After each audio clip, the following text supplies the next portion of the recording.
এর চেয়ে বেশি ভয় ব্যবস্থা বাংলাদেশে অন্য জায়গায় আছে, কেন ওয়ারিতে রেড জোন দেওয়া হলো? লকডাউন না মেনে বাগবিতণ্ডায় রাজধানীর ওয়ারির ব্যবসায়ীরা, নানা অজুহাত আটকাতে পারছে না আইন শৃঙ্খলা রক্ষা বাহিনী। অমুকরে ফোন ধরা দিতেছে, ভাই ছাড়ো আমার লোক। বাজে অজুহাত দেখাইতেছে, যেমন বলতেছে ব্যাংকে যাব, এটা যাব, ব্যবসা প্রতিষ্ঠান আছে। কমছে নমুনা পরীক্ষা, বাড়ছে মৃত্যু, একদিনে আরো 55 জনের প্রাণহানি, শনাক্ত 2738। ডিসেম্বরে আসতে পারে দেশে তৈরি করোনার ভ্যাকসিন। শুধু আমাদের মধ্যে স্বপ্নটা ছিল, এখন এটা সারা দেশের স্বপ্ন।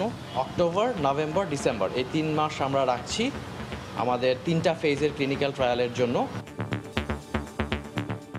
দেখছিলেন প্রধান শিরোনাম, রাতের সময় সঙ্গে আছে আমি ইমদাদুল হক। এবার অন্যান্য শীর্ষ সংবাদ। নিউমোনিয়া, হাম, পোলিওর মতো প্রাণঘাতী রোগ আবারও ফিরে আসার শঙ্কা। করোনা আতঙ্কে অর্ধেক শিশুই টিকাদান কর্মসূচির বাইরে, মাস্ক পরে কেন্দ্রে যাওয়ার পরামর্শ। স্বাস্থ্য খাত লুটপাট করে অঢেল সম্পত্তির মালিক ছেলে ধরা মিঠু, বছরের পর বছর চলছে সিন্ডিকেট, প্রভাবশালীদের সহায়তায় ধরা ছোঁয়ার বাইরে। এবং কোরবানির হাটের ইজারা নিয়ে এখনো অনিশ্চয়তায় ঢাকার 2 সিটি কর্পোরেশন। করোনা পরিস্থিতিতে ভার্চুয়াল পশুর হাটের পরামর্শ নগরবিদদের।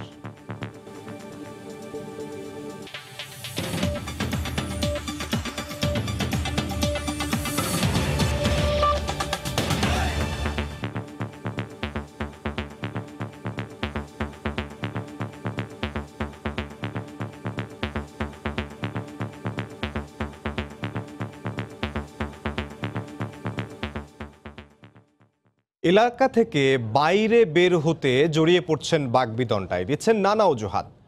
রাজধানীর ওয়ারির 41 নম্বর ওয়ার্ডের চিত্রটা এরকমই। লকডাউনের দ্বিতীয় দিনে এলাকাবাসী সামলাতে বেশ বেগ পেতে হয় আইন শৃঙ্খলা রক্ষা বাহিনী ও স্বেচ্ছাসেবকদের। ওয়ারির 41 নং ওয়ার্ডের বাসিন্দা শরীফুল ইসলাম নিয়ম ভেঙে বের হওয়ার জন্য দায়িত্বপ্রাপ্তদের সাথে বাগবিতণ্ডা জড়িয়েছেন। অবশেষে খাতায় নাম লিপিবদ্ধ করে বের হয়েছেন তিনি। লকডাউনে জরুরি কাজে নিযুক্ত ছাড়া কাউকেই বের না হওয়ার বিধিনিষেধ সরকারি প্রজ্ঞাপনে থাকলেও এই নিয়ম মানছেন না অনেকেই। খোরা যুক্তি দিয়েই বের হচ্ছেন স্থানীয়রা, যাদের বেশিরভাগই ব্যবসায়ী। আমাদের কেন আটকে রাখছে? এর চেয়ে বেশি ভয় ব্যবস্থা বাংলাদেশে অন্য জায়গায় আছে, কেন ওয়ারিতে রেড জোন দেওয়া হলো? ব্যবসায়ীকে ছাড় দিতে হবে। ব্যবসায়ীদের কেন ছাড়তে হয় না? ইসলামপুরে আমি না গেলে তো দোকান বন্ধ থাকে, অন্য কেউ তো দোকান চালাতে পারতেছে না, এই জন্য একটু যাইতেছে। আমার মার্কেট খোলা তো আমি 21 দিনের জন্য এই এলাকা থেকে বাইরে যাচ্ছি, আমি আর ঢুকবো না এই এলাকায়। স্থানীয় পুলিশ এবং স্বেচ্ছাসেবীরাও বলছেন, কখনো কখনো ফোন করে এলাকা থেকে বের হওয়ার জন্য চাপ দেওয়া হচ্ছে তাদের। ক্ষমতা দেখাইতেছে, অনেকে আসতেছে, অমুকরে ফোন ধরা দিতেছে, ভাই ছাড়ো আমার লোক, অমুক লোক। কিন্তু আমরা তো মনে করেন ছাড়ি না, তো আমাদের সাথে চিল্লাচিল্লি করতেছে। কিছু লোক আছে তারা বিভিন্ন বাজে অজুহাত দেখাইতেছে, যেমন বলতেছে ব্যাংকে যাব, এটা যাব, ব্যবসা প্রতিষ্ঠান আছে। আমরা তাদের করতেছি, তারা কিছু লোকই ফোর্স করতেছে মূলত। এদিকে লকডাউন মেনে চলার জন্য স্থানীয়দের প্রতি আহ্বান জানিয়ে পুলিশ বলছে, আইন ভেঙে এলাকা থেকে বের হলে কঠোর ব্যবস্থা নেওয়া হবে। ব্যবসায়ী কি আর সবাই যার যার বাসায় অবস্থান করবে। আমি জানি আমার এলাকার জনগণ খুবই সচেতন। কোন ব্যক্তি এবং প্রতিষ্ঠান শর্ত সাপেক্ষে চলাফেরা করতে পারে, এটা কিন্তু সরকারি প্রজ্ঞাপন দ্বারাই নিশ্চিত করা হয়েছে। যদি কেউ এটা করে থাকেন তাহলে তিনি ঠিক করেননি। করোনা সংক্রমণ রোধ করার জন্য পূর্ব রাজাবাজারের পর গত শনিবার থেকে 21 দিনের লকডাউন ঘোষণা করা হয়েছে রাজধানীর ওয়ারির 41 নং ওয়ার্ড। সাদাত রহমতুল্লাহ, সময় সংবাদ, ঢাকা। দেশে প্রতিদিনই কমছে নমুনা পরীক্ষার সংখ্যা, তবে করোনায় মৃত্যু ও শনাক্তের হার বাড়ছে। সবশেষ 24 ঘন্টায় এক শিশু সহ মারা গেছেন 55 জন। এ নিয়ে মোট মৃতের সংখ্যা 2052 জন। এদিন 2738 জনের দেহে ভাইরাসটি শনাক্ত হয়েছে। দুপুরে নিয়মিত বুলেটিনে তথ্য জানায় স্বাস্থ্য অধিদপ্তর। করোনা পরীক্ষার ল্যাব বাড়লেও কমছে নমুনা পরীক্ষার হার। 2 জুলাই ফি নেওয়ার শুরুর পর থেকেই এই হার নিম্নমুখী, এমনকি কমে এসেছে নমুনা সংগ্রহের হারও। রোববারের বুলেটিনে জানানো হয় আক্রান্তের হার 19.57%। শনিবার মৃত্যুর সংখ্যা 30-এর নিচে থাকলেও 24 ঘন্টার ব্যবধানে এ সংখ্যা প্রায় দ্বিগুণ। এদিন মৃত 55 জনের মধ্যে 37 জন পুরুষ, 18 জন নারী। মোট মৃতের মধ্যে 50 ঊর্ধ্ব বয়সী 1483 জন। ঢাকা বিভাগে 19 জন, চট্টগ্রাম বিভাগে 13 জন, রাজশাহী বিভাগে 1 জন, খুলনায় 6 জন, বরিশাল 5 জন, সিলেট বিভাগে 2 জন, রংপুরে 8 জন এবং ময়মনসিংহ বিভাগে 1 জন। ব্রিফিংয়ে আবারও জানানো হয় মায়ের বুকের দুধ ও খাদ্যের মাধ্যমে করোনা ভাইরাস ছড়ায় না। সর্বস্তরে পরিষ্কার পরিচ্ছন্নতা বজায় রাখা, কাঁচা এবং রান্না করা খাবার আলাদা রাখা, ভালোভাবে সিদ্ধ করে রান্না করা, নিরাপদ তাপমাত্রায় খাদ্য সংরক্ষণ করা, নিরাপদ পানি ও খাদ্য কাঁচামাল ব্যবহার করা। তবে সকল স্তরে ব্যক্তিগত স্বাস্থ্যবিধি মেনে চলতে হবে। সবশেষ 24 ঘন্টায় সুস্থ হয়েছেন 1904 জন। এ নিয়ে সুস্থতার সংখ্যা 72,625 জন। আর ঢাকায় আইসিইউ রয়েছে 149টি, সারা দেশে এ সংখ্যা 401টি। আফজাল হোসেন, সময় সংবাদ, ঢাকা। করোনার সবশেষ পরিস্থিতি নিয়ে স্বাস্থ্য অধিদপ্তরের বুলেটিন বিশ্লেষণ করেছেন সহকর্মী ফারুক ভূঁইয়া রবিন। দেশে কোভিড-19 সংক্রমণ শনাক্তের 18তম সপ্তাহে পা রাখল বাংলাদেশ। শুরুতে আমরা সবশেষ হালনাগাদ তথ্যের নিরিখে বাংলাদেশের সার্বিক পরিস্থিতি এক নজরে দেখে নেব। গত 24 ঘন্টায় সারা দেশে মোট নমুনা পরীক্ষা করা হয়েছে 13,988 জনের। কোভিড-19 শনাক্ত হয়েছেন 2,738 জন। 13 জুনের পর এই প্রথম আমরা যেটি দেখলাম যে মোট 24 ঘন্টায় আক্রান্তের সংখ্যা 3,000-এর নিচে নেমেছে এবং মোট আক্রান্তের সংখ্যা দাঁড়িয়েছে 1,62,417 জন। আর দ্বিতীয় সর্বোচ্চ 55 জনের মৃত্যুতে এখন বাংলাদেশে মোট মৃত্যুর সংখ্যা দাঁড়িয়েছে 2,052 জন। গত 8 মার্চ বাংলাদেশে প্রথম কোভিড-19 আক্রান্ত শনাক্তের কথা জানা যায়, কিন্তু আমরা যেটি দেখছি 8 জুন পর্যন্ত 3 মাসে সেই সংখ্যা দাঁড়িয়েছিল 68,504 জনে। 8 জুন থেকে আজকে যে 5 জুলাই এই মধ্যবর্তী সময়ের মধ্যে দেশে মোট আক্রান্ত শনাক্ত হয়েছে 93,913 জন, যেটি প্রায় 1 লাখের কাছাকাছি। 19 জুন থেকে 5 জুলাই পর্যন্ত এই মধ্যবর্তী সময়ে 700-র বেশি মানুষ প্রাণ হারিয়েছেন, অর্থাৎ এর মাঝে মারা গিয়েছেন 709 জন এবং এই 1 জুলাই থেকে 5 জুলাই অর্থাৎ চলতি মাসের প্রথম 5 দিনে প্রাণ হারিয়েছেন 200-র বেশি মানুষ, অর্থাৎ 205 জন। বিভিন্ন সূচকে বাংলাদেশের বৈশ্বিক অবস্থান এক নজরে দেখে নেব। মোট আক্রান্ত শনাক্তের দিক থেকে রয়েছে 18তম অবস্থানে, মোট মৃত্যুর দিক থেকে রয়েছে 27তম অবস্থানে এবং সুস্থ হওয়ার দিক থেকে বাংলাদেশের অবস্থান 18তম। তবে মোট পরীক্ষার দিক থেকেও যদিও বাংলাদেশের অবস্থান 32 নম্বরে রয়েছে, কিন্তু যদি জনসংখ্যা অনুপাতে পরীক্ষার দিক থেকে বাংলাদেশের অবস্থান বিবেচনা করা হয় সেটি কিন্তু অনেক পিছিয়ে রয়েছে। 148 নম্বরে রয়েছে বাংলাদেশের অবস্থান এবং বাংলাদেশে প্রতি 10 লাখ মানুষের মধ্যে নমুনা পরীক্ষা করা হয়েছে 5,070 জনের। স্বাস্থ্যবিধি মেনে চলা, নিয়মিত মাস্ক ব্যবহার এবং শারীরিক দূরত্ব বজায় রাখা, এই সবগুলো নিশ্চিত করার মাধ্যমে সম্ভব কোভিড-19-এর যে ঊর্ধ্বমুখী যে সংক্রমণের ধারা রয়েছে সেটিকে আসলে রোধ করা সম্ভব হবে। করোনায় আক্রান্তের শ্রেণীভিত্তিক পরিসংখ্যান নেই এখনও, তবে রাজধানীর 2 সিটি কর্পোরেশনের প্রায় 3,000 ছোট বড় বস্তিবাসীর আক্রান্ত বা মৃত্যুর খবর মেলেনি তেমন একটা। স্বাস্থ্য বিশেষজ্ঞরা বলছেন এই শ্রেণী যে ঢালাওভাবে আক্রান্ত হচ্ছে না তা বলাই যায়। বিষয়টি নজরে আছে জানিয়ে আইইডিসিআর বলছে এ নিয়ে গবেষণা চলছে। সাদিয়া আফরিনের রিপোর্ট। যাদের টাকা আছে এরা দৌড়াইতেছে। আমরা তো মাস্ক পরি না, ইনশাআল্লাহ আল্লাহ আমাদের ভালোই রাখছে। গরিবে আল্লাহ করোনা জানে, ঘরে বসে থাকা একটু ভাত পাবো না আমরা। এদের কেউ মনে করেন করোনা ধনীদের রোগ, কেউ দিচ্ছেন সৃষ্টিকর্তার দোহাই। অনেকে আবার জ্বর সর্দিতে নিজেরা ওষুধপথ্য খেয়েই সুস্থ হয়েছেন।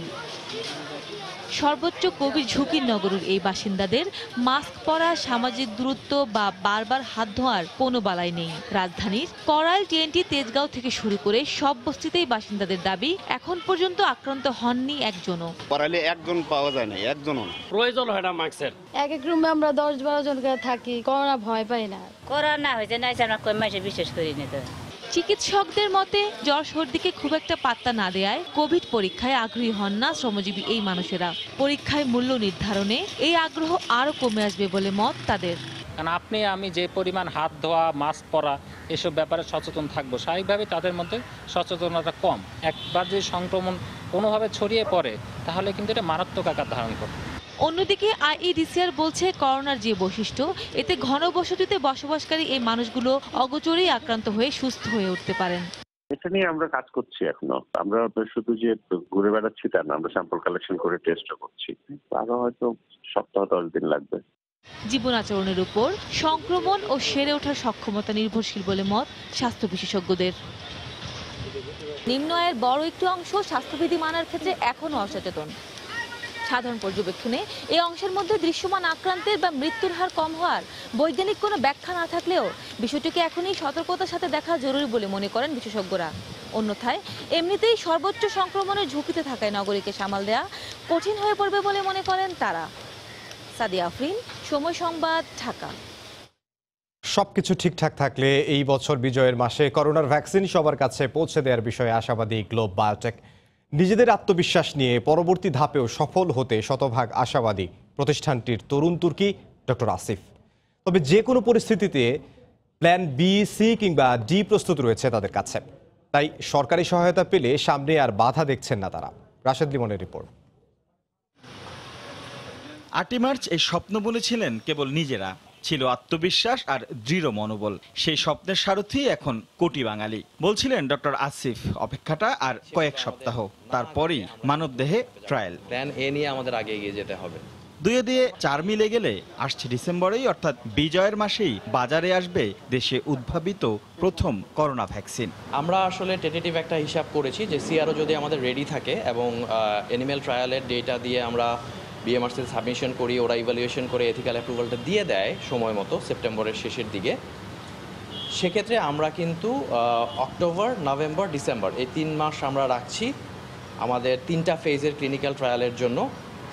এবং আমরা আশা করছি যে ডিসেম্বরে বিজয়ের মাসে আমরা মানুষকে এই ভ্যাকসিনটি দিতে পারবো। তবে অবশ্যই আমাদের ড্রাগসের অ্যাপ্রুভাল লাগবে মার্কেট অথরাইজেশনের জন্য। ডক্টর আসিফের চোখে এখন স্বপ্ন দেখছে গোটা বাংলাদেশ।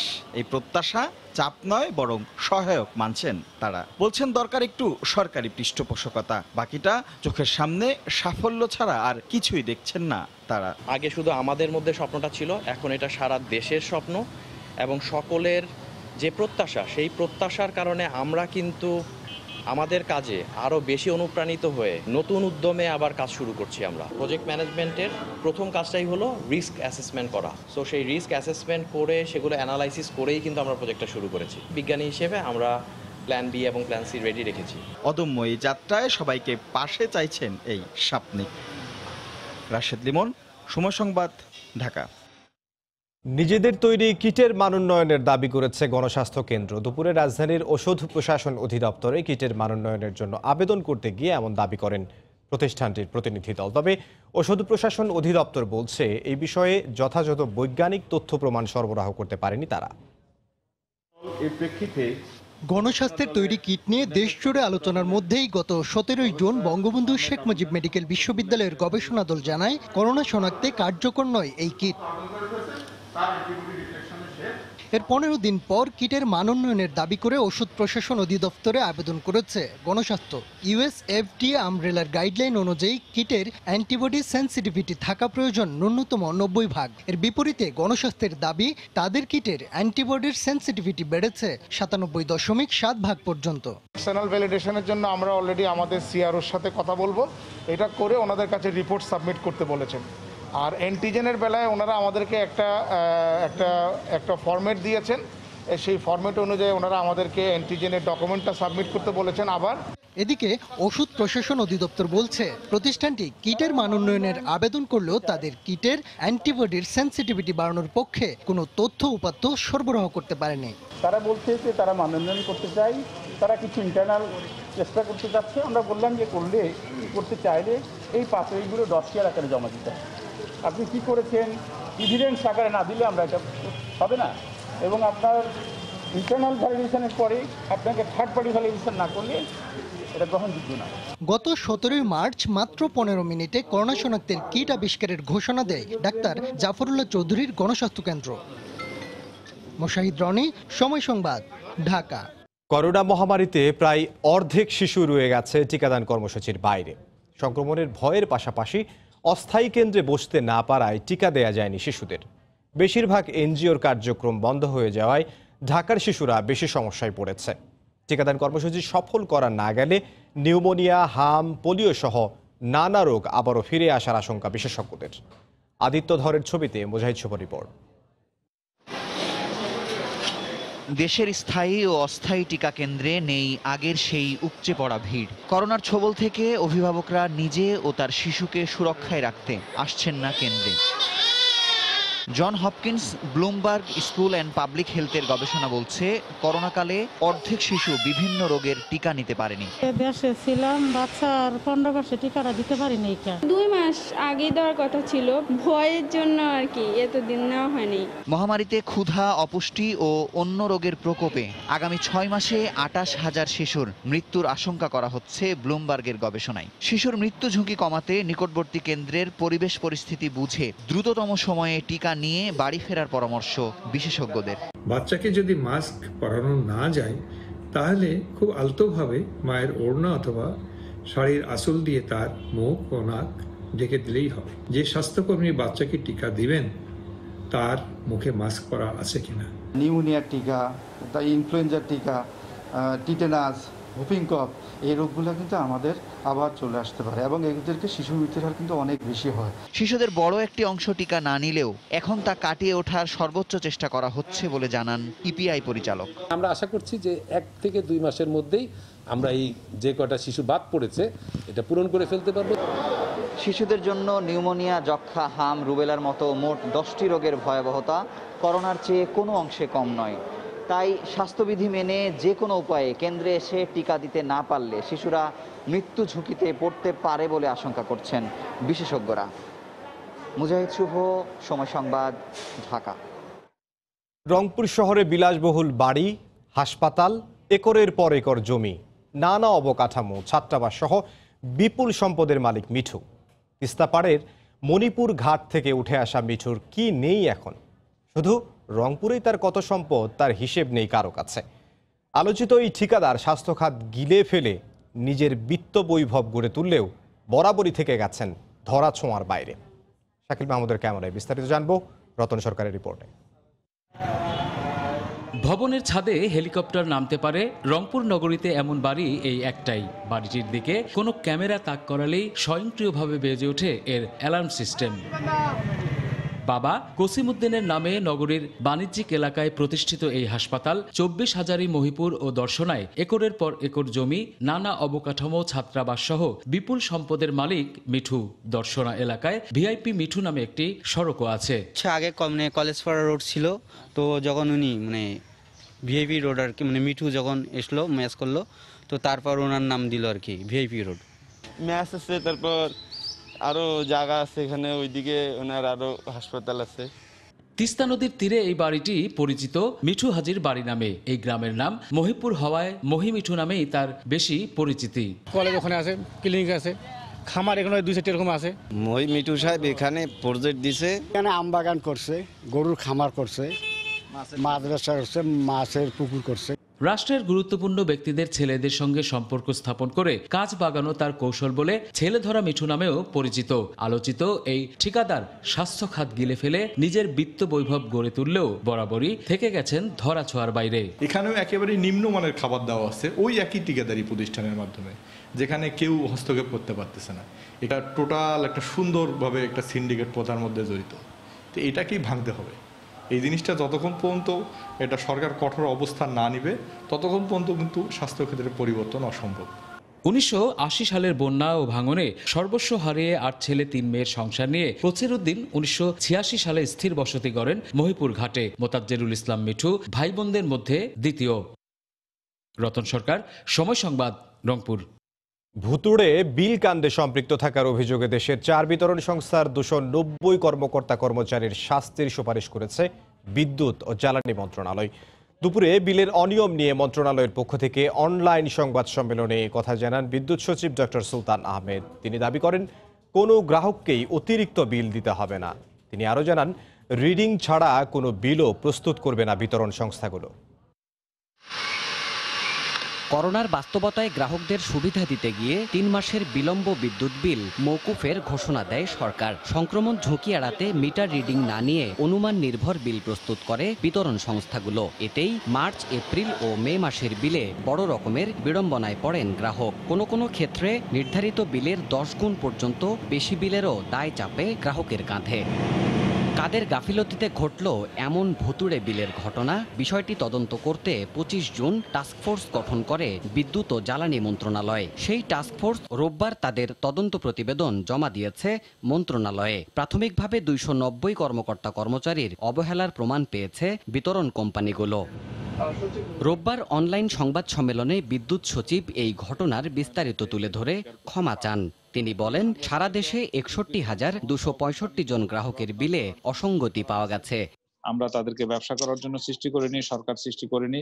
অতিরিক্ত বিল প্রদানের সাথে জড়িতদের তাদের গাফলতি এবং তাদের যদি কোনো রকমের জড়িত থাকে অবশ্যই আমরা বিভাগীয় কার্যক্রম সহ শাস্তিমূলক ব্যবস্থা গ্রহণ করা হচ্ছে এবং হবে। কোনো গ্রাহকের প্রতি মাসে গড়ে 300 ইউনিট ব্যবহার হলেও ভুতুড়ে বিলে এই হিসেব বেড়ে দাঁড়িয়েছে 3000 ইউনিট পর্যন্ত। সমন্বয়ের নামে আগামী 10 মাসেও যদি 0 ইউনিট দেখানো হয় তাহলেও তাকে মিটার চার্জ পরিশোধ করতে হবে। প্রশ্ন ছিল, তাহলে উপায় কি? বিদ্যুৎ সচিব দাবি করেন, বিল সমন্বয়ের ক্ষেত্রে কোনো গ্রাহককে নির্ধারিত বিল স্ল্যাবের বাইরে বাড়তি কোনো বিল দিতে হবে না। যে ইউনিটের বিদ্যুৎ উনি ব্যবহার করেছেন ওই রেঞ্জের মধ্যে থেকে যাবে। পরীক্ষা করে দেখবেন যে উনি ওই মাসে কি পরিমাণ বিদ্যুৎ ব্যবহার করেছেন এবং সেই অনুসারেই তাকে বিদ্যুতের বিল পরিশোধ করার জন্য বিল করা হবে। কোনো অবস্থাতেই ব্যবহৃত বিদ্যুতের বেশি বিল গ্রাহককে পরিশোধ করতে হবে না। বিদ্যুৎ বিভাগ জানিয়েছে, আবাসিক গ্রাহকদের মাশুল মওকুফ করা হলেও শিল্প ও বাণিজ্য সংযোগের ক্ষেত্রে বিলম্ব মাশুলের কোনো সিদ্ধান্ত হয়নি। ওই মাসে কি দেবাশিস রায়, সময় সংবাদ, ঢাকা। ভোলায় স্কুল মাঠের গেইটের সামনে ফেলে যাওয়া নবজাতককে উদ্ধার করল পুলিশ। ছেলে শিশুটি জেলা সদর হাসপাতালে চিকিৎসাধীন রয়েছে। তার অবস্থা আশঙ্কামুক্ত বলে জানিয়েছেন চিকিৎসক। অযত্নে অবহেলায় ফেলে যাওয়া নবজাতক বাঁচল পুলিশের সহায়তায়। শিশুটি এখন হাসপাতালে চিকিৎসাধীন। ভোলা শহরের টাউন স্কুল মাঠের গেটের পাশে কাপড় মোড়ানো অবস্থায় পড়েছিল নবজাতকটি। শনিবার গভীর রাতে ওই এলাকায় দায়িত্ব পালনের সময় শিশুটির কান্না শুনতে পান পুলিশের উপপরিদর্শক নেসার উদ্দিন। পরে তাকে ভর্তি করা হয় জেলা সদর হাসপাতালে। আমার পার্টি ওখানে ডিউটি করতেছিল, পরে বাচ্চা কান্না শব্দ পাইছে, দেখে যে অবস্থাটা পেডিকোটের ভিতরে মোড়ানো। পরে আমাকে ফোন করলো, আমি বললাম ঠিক আছে তাড়াতাড়ি হসপিটাল নিয়ে যাও। বর্তমানে হসপিটালে ডাক্তারদের তত্ত্বাবধানে আছে। নবজাতক ওয়ার্ডে শিশুটিকে নিজের দুধ পান সহ পরম যত্নে দেখভাল করছেন হাসপাতালের কর্মচারী পলিরানী মজুমদার। নিজের 2 সন্তানের সঙ্গে এই শিশুটিকেও লালন পালন করতে চান তিনি। দুইটা মেয়ের সাথে ওকে আমি পালতে চাই। আমার খুব মায়া লেগে গেছে ওর জন্য, আমি ওকে নিতে চাই। শিশুটি শঙ্কামুক্ত জানিয়ে চিকিৎসকরা বলছেন, পুরোপুরি সুস্থ হলে প্রশাসনিকভাবে তার দেখাশোনার ব্যাপারে সিদ্ধান্ত নেওয়া হবে। অসুস্থ ছিল, কিন্তু আমরা তাকে চিকিৎসা দেওয়ার পর সে বর্তমানে মোটামুটি সুস্থ আছে এবং আমরা তার চিকিৎসা সম্পূর্ণ দেখভাল করতেছি। বাচ্চাটা যখন সুস্থ হবে তখন আমরা প্রশাসনের কাছে বাচ্চাটাকে হস্তক্ষেপ করব। উদ্ধার হওয়া নবজাতকটি ছেলে। সময় সংবাদ, ভোলা। কোরবানির পশুর হাটের ইজারা নিয়ে এখনো অনিশ্চয়তায় ঢাকার 2 সিটি কর্পোরেশন। উত্তর সিটি মাত্র 3টি হাটের ইজারা চূড়ান্ত করলেও দক্ষিণে হয়নি একটিও। করোনায় অর্থ সংকট ও স্বাস্থ্য ঝুঁকির কথা স্বীকার করেছেন ইজারাদাররা। করোনা পরিস্থিতিতে ইজারা প্রথা বাতিল করে ভার্চুয়াল পশুর হাটের পরামর্শ নগরবিদদের। ওবায়দুল্লাহ মামুনের রিপোর্ট। সামনেই পবিত্র ঈদুল আজহা বা কুরবানির ঈদ। মাসের শুরুতেই পশুর হাটের ইজারা নির্ধারণ করার পরই শুরু হয় হাটের প্রস্তুতি। কিন্তু এবার মহামারী করোনার কারণে এখনো 2 সিটি চূড়ান্ত করতে পারেনি পশুর হাটের ইজারা। উত্তর সিটি কর্পোরেশনের 12টি হাটের প্রস্তাবনা থাকলেও জনস্বাস্থ্য বিবেচনায় পশুর হাট কমানোর কথা জানান মেয়র। গতবারের হাটের থেকে এবারটার দামের হাট আমাদের কমবেই, দামটা কমবে, কারণ এবারটা সুরক্ষা উপর ফোকাস করা হচ্ছে এবং যেই জায়গাগুলোতে হাট হলে আমরা বেশি ইনকাম করতাম সেই জায়গাগুলোতে কেন একটা হাট আমরা করছি না। উত্তর সিটির মোহাম্মদপুরের বসিলা, উত্তরার কাওলা ও খিলক্ষেতের ডুমনি এই 3টি হাটের ইজারা দেওয়া হয়েছে অনেকটা নামমাত্রে। তারপরও গরুর হাট যত দূরত্ব বজায় রাখেন না কেন, গরুর কাছে তো যেতে হবে। তবে দক্ষিণ সিটি কর্পোরেশন 14টি হাটের মধ্যে 4টি পশুর হাটের সুপারিশ করলেও চূড়ান্ত হয়নি একটিও। 4টি হাট দেওয়ার সিদ্ধান্ত গৃহীত হয়েছে, বাকি হাটগুলোর আমরা কাঙ্ক্ষিত মূল্য পাইনি। অবশ্য করোনাকালে সংক্রমণ রোধে প্রথাগত হাটের বিকল্প ভাবনা নগরবিদদের। গরুর হাটের ব্যবসা জারি রাখা হয়, তবে তা জনস্বাস্থ্যের জন্য হবে হুমকি স্বরূপ। মনে রাখা দরকার, করোনার এই ঊর্ধ্বগতির সময় যে ভয়াল অবস্থা তৈরি হতে পারে তা সামাল দেওয়ার মতো স্বাস্থ্য ব্যবস্থা আমাদের নেই। উত্তর সিটির সবচেয়ে বড় পশুরহাট আফতাবনগর ও তেজগাঁও গরুরহাটের ইজারা বাতিল করেছে ঢাকা উত্তর সিটি কর্পোরেশন। ওবায়দুল্লাহ মামুন, সময় সংবাদ, ঢাকা। পাইকারি বাজারে চালের দাম কমলে তার কোনো প্রভাব পড়ে না খুচরা বাজারে, অথচ দাম বাড়ার আওয়াজ উঠলেই বেড়ে যায় খুচরা বাজারে। সময় টিভির অনুসন্ধানে উঠে আসে এমন বাস্তব চিত্র। লোক দেখানো বাজার তদারকি নয়, বরং আইনের সঠিক প্রয়োগে দাম সমন্বয় হবে বলে মত অর্থনীতিবিদদের। মামুন আব্দুল্লাহ রিপোর্ট। রাজ্যে কিনা যেটা বিক্রি হচ্ছে 50 থেকে 51 টাকা এই আমাদের বাজারে। আগে ছিল হয়তো বেশি ছিল, হয়তো 1-2 টাকা বেশি ছিল, একটু কমের দিকে আর কি। 1 টাকা 2 টাকা সব চালই মোটামুটি একটু কমের দিকে। গেল মৌসুমে চালের বাম্পার ফলনের বিপরীতে চাহিদা কমায় পাইকারি বাজারে সব ধরনের চালের দাম কমেছে। পাইকারদের হিসেব মতে রাজ্জাক কোম্পানির নাজির শাইল 25 কেজির বস্তার দাম সপ্তাহ ব্যবধানে 50 টাকা কমে বিক্রি হচ্ছে 1275 টাকায়। অথচ উল্টো চিত্র খুচরা বাজারে। গত সপ্তাহের চেয়ে বস্তা প্রতি 200 টাকা বেশি রাখার অভিযোগ ক্রেতাদের। গত মাসে কিনছি 1300 টাকা 25 কেজি বস্তা, এখন চাইতেছে 1500 টাকা। এর আগে কিনছি 42, 42.5, আজকে সেটা নিল 46 করে। তার দাম বাড়ছে না, মধ্যবিত্তের জন্য তো অবস্থা খারাপ। এখন তো ইনকাম আর বেশি নাই, আছে বরং বেতনই নাই। বিক্রেতারাও জানেন দাম কমেছে খুচরা বাজারে, তবে প্রশ্ন ছিল কেন বেশি দামে বিক্রি করছেন তারা? নেই যৌক্তিক কোনো উত্তর। আগে ছিল হচ্ছে 53 টাকা রাজ্জাক, যেটা এখন 51 টাকা করে বিক্রি করতেছে। আপনার পাশেই তো পাইকারি মার্কেট, খুব বেশি দূরে না, হেঁটেই যাওয়া যায়। এখানে তো ওই রকম আমাদের তো আগের কিনা মালটা ওটা শেষ হইলে আবার নতুন মাল আনলে আমরা আবার 2-4 টাকা কমে বেচতে পারবো। অর্থনীতিবিদরা বলছেন দাম সমন্বয়ে সরকারি এজেন্সিগুলোকে নিতে হবে কার্যকর পদক্ষেপ।